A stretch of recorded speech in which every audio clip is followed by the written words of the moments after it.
चाललो बघा आम्ही पुण्याला. बाय गावी मी लय लय पळापळ झाली. मोठी बहीण बारकी बहीण म्हणजे निम पाहुणं रावळं करमाळ्याला गेलं सगळं. आणि मी कावी किरण आणि बाय आम्ही चाललोय पुण्याला. आधी बायला आणून सोडलं कारण आमचं जेवणाचा आणि स्वयंपाकाचा लय राडा चालला होता.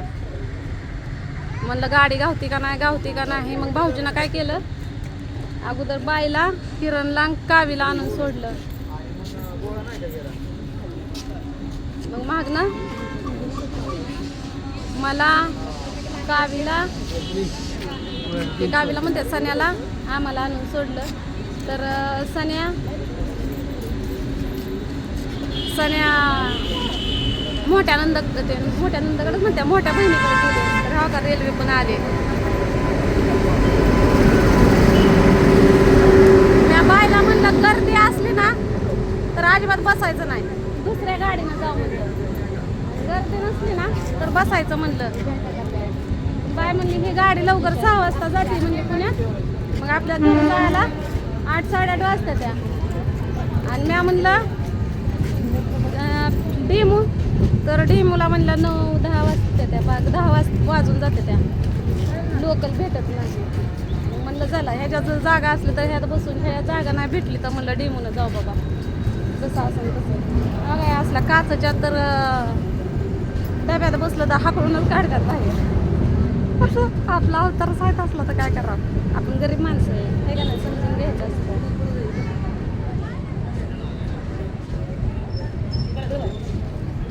जायची नव्हती मी पण निघाली. हो का आमचं किरण तर किती कोपऱ्यात बसलं तर उभा राहिला तर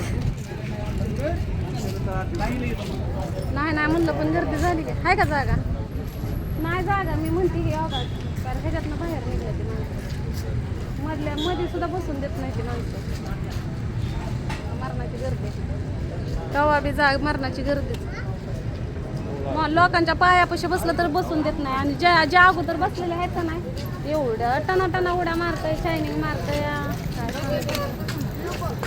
जरा उशीर होईल बाय पण कशाला उघड, जरा उशीर होईल झालं की तासाभराचं कशाला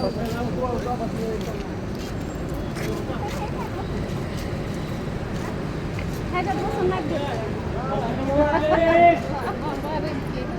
ह्याच्यात बसलं तर नाही चालत. मग चांगली का टेरिंग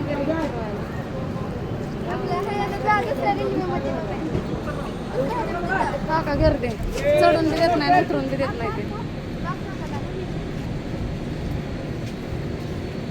ते एक दिव्यांग डबा असतो त्या डब्यामध्ये असते बघा जागा, पण ह्याला हाय का नाही काय माहिती.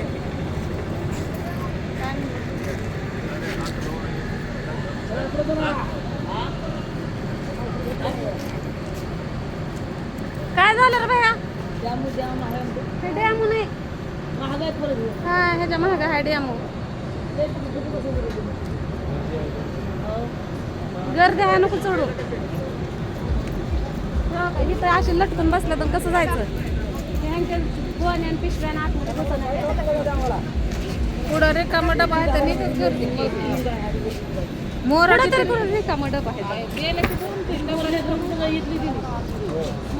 तिकडलेच माणसं इकडे यायला लागले ते उतरलेले आहेत ते.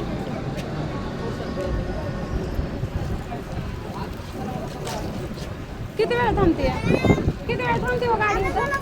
गाडी किती वेळ थांबते.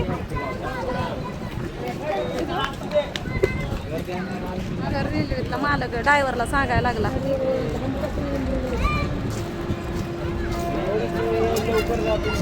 पार्सल बिर्सल सगळं आलं.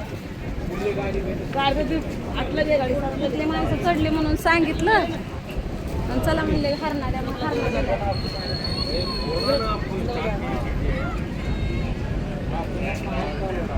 पाका आम्ही शेवटच्या डब्याला. माझ्यामुळं बायला बसायला नाही चान्स भेटला. वाईट वाटलं बाय नाही वाईट वाटलं, आता काय करावं, तुला गर्दी सैन होत नाही, जाऊ म्हणलं आता डॅम्पोनी. 2 तास फक्त, कुठं आपल्याला 12 महिने करा, 2 तास लेट होईल फक्त. डॅम्पोनी जाऊ बाया, उशीर होते घरी जायला, केव्हा स्वयंपाक करायचा, केव्हा खायचा. अहो बाय, मी स्वतः भाकरी थापते, तुम्ही टेन्शन घेऊ नका. तुम्ही फक्त कालवणाचं बघा, मी स्वतः भाकरी थापते. आणि तुम्हाला तसं वाटत असलं ना, परत आज पुन्हा आवड ठेवून म्हणून घरी गेले तर खायला घातलं नाही, उपाशी गोठवलं, उशीर झाला, काय करायचं. हा व भाऊजायांना लोक नावं ठेवतात, नंदाला कधीच नावं ठेवत नाहीत. नंदाचा नियम कसा असतात, करा बी आणि खा बी त्यांच्या घरी गेल्यावर. पण भाऊजायांच्या घरी गेला तर हातात तांब्या दिला तरी म्हणतात हिला वळणच नाही. नाही बघा, मी नाही म्हणत असं. खोटं बोलते ते. मागच्या 2-3 व्हिडिओ मध्ये किती हेटा गेले माझ्या. नाही असं नाही बोलत, नाही बोलत मी. माझी गाडी कोणत्या बी भाऊजाईला विचारा, मी बोलते का असं. मोठ्या नंदाचा कधीच मी माझी नाही ना गाडी, बोलत तुमच्या नाही, बी ते बघायची काय पाहिजे. बी बसून खोटं बोलतात. पण जत्रेला बायला म्हणलं आवरुजून या, म्हणलं आवरुजून साडी घेणार म्हणलं तुम्हाला. आवरुजून बायला साडी ह्या बारीने घेतली नाही, कारण आता लग्नात घे, कुणाच्या लग्नात, किरणच्या लग्नात घे. किरणच्या लग्नामध्ये बायला का नाही 1 नंबर फंटास्टिक अशी वरमाई करणार नाही. काय का नाही? किरणच्या लग्नात घे साडी. पहिले हनुची साडी घालायची मला. तसं म्हणायला गेलं तर निशाच्याच लग्नात ह्यांना साडी नाही नेसवली, मनीषाच्या लग्नाच्या टायमाला नेसवली होती. पण कारण तेव्हा परिस्थिती तशी होती व इडभटीवर काम. मी म्हणलं लग्नामध्ये घे बाय, आता नको डबल खर्च. तसे माझी ननद लय गुणाचे आहे. हो का, माया इथे हवं मला, कुणाची बी माया येते. आपल्याला सगळ्यांना किरणच्या लग्नाला जायचं, त्या दिवशी फक्त साखरपुडाच झालेला. आता लग्न लवकरच आहे. पोरगी तर बघितलीच तुम्ही, इडभट्टीवरली आहे. त्यांचा सीझन कसा, गरीबाची जाणीव असते, त्यामुळे त्यांना पण ऍडजस्ट केलं, आपण पण केलेलं आहे. आणि नवरी 1 नंबर सुंदर अशी आहे. तुम्हाला काय जवळ तेवढं दाखवलं नाही, कारण पोरगीला लावते हे का नाही. बायचं स्वप्न होतं सून आणायची, सून आणायची, सून आणायची, म्हणून सून आणायसाठी आल्या होत्या. मग सगळी जिकडल्या तिकडे जी ज्याच्या त्याच्या कामात असतंय, त्यामुळं काय माणसं आलीच नाही तर सगळ्यांना सांगितलं होतं. मग मी तर काय बिनकामाची जाईन, कुठं बी जाते तुम्हाला माहितीच आहे. त्यामुळं मी म्हणलं बाय कुणी येऊ नाही तर नाही येऊ, मी येते. छोकलीचा बापाला तर किती वादवाद झाले सगळे, आहे का नाही. तर बघणाऱ्या लोकांना नाराज होऊ नका म्हणावं, सगळ्यांना लग्नाला सांगते. हा, बायनं तुम्हाला सगळ्यांना लग्नाला बोलावलाय, सगळ्यांना का नाही चांगला आशीर्वाद द्यायचा. आपली बाई एकटीच कामधंदा करते, त्यामुळं बायला एकटीला इकडं तिकडं पळायला येत नाही. नवरदेवाचं तर तुम्हाला माहितीच असतं, नवरदेव काय कुठं पळापळ करत नाही. आता बायच्या मागं मी किलबिल परिवार